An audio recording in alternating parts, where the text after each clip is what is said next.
If you've never participated in the legislative process, this is a very interesting opportunity to um, have a win real quick.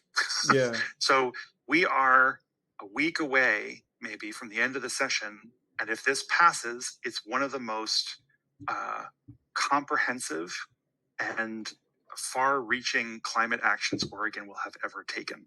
So, right. So, what I understand very basically is that part of the reason for the urgency has to do with the walkout of the GOP state senators and the timing of the IRA.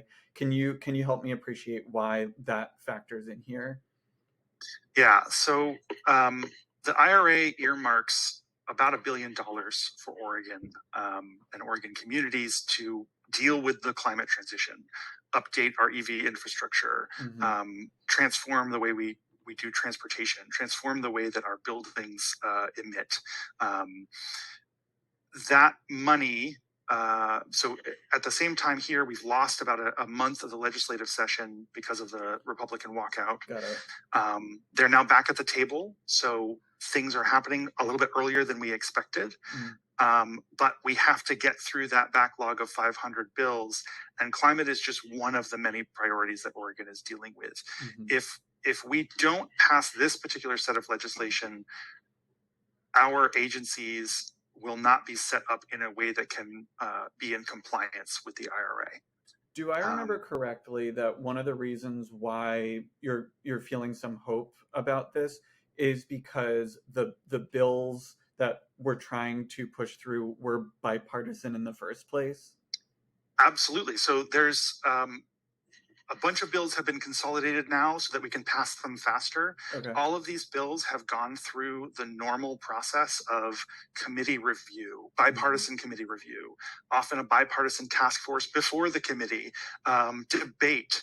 They've gone through Ways and Means. We know we can pay for them.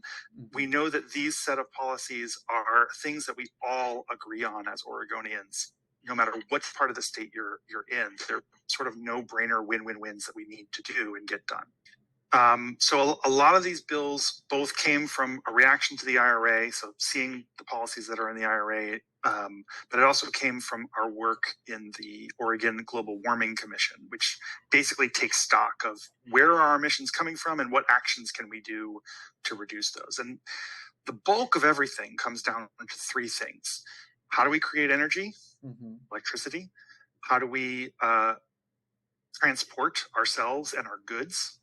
And what is leaking out of our buildings? That's good to know. That's like 90% of our emissions in Oregon.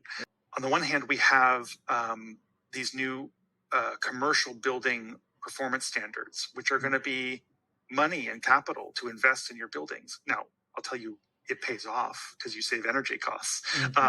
But at the same time, there's all of this investment in the IRA and in these policies to train a new workforce, to build new businesses, to help Oregonians retrofit their buildings and install all this new technology that needs to be brought in there, and helping the most vulnerable Oregonians do that along with the people who can afford it. What should people do if they have like 1 minute of time that they can spare, and what can people do if they have 1 hour of time that they can spare? Like, what's the most effective thing for each of those people? In 1 minute, go to bit.ly/climate resilience package. You'll be brought to an online form where you can email your representative, both your rep, your senator, and Governor Kotek all at the same time with the same letter. You can change that letter. There's a suggestion. Do whatever you want with it. Send it off. It's done. That's going to put. That's great. Put the right pressure on the scale right now. If you have a little bit more time, calling those offices, calling the staffs and saying, I'm a constituent of yours. Here is my story. I would like you to take action on this. Now's the time. You can learn a lot more about these bills so that you can have that conversation. We've developed a one-pager for you at realitypdx.com/can't wait. And I should say that is developed by the Building Resilience Coalition, which is a coalition of small business owners, retrofitters, architects, people who have been working on shaping this policy for 2 years. Great. Yeah, thank you for putting this on our radars, Nick. I really appreciate it.